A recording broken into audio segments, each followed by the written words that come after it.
partner of the PNP Tropa 5G, Chairman Ricky Vargas, pati na rin ang PNP Vice Chairman and Governor of Bayan de San Miguel, Governor Vice Chairman Mr. Alfred Chu. And now we call on the team, your runners-up, and definitely gave us a show the entire season. Please give it up for the PNP Tropa 5G!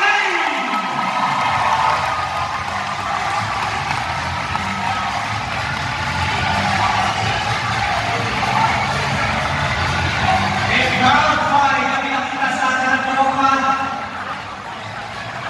and they were chasing that elusive Grand Slam.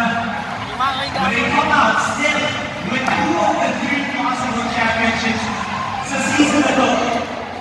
PNP won that, and so they definitely gave their fans a lot to celebrate.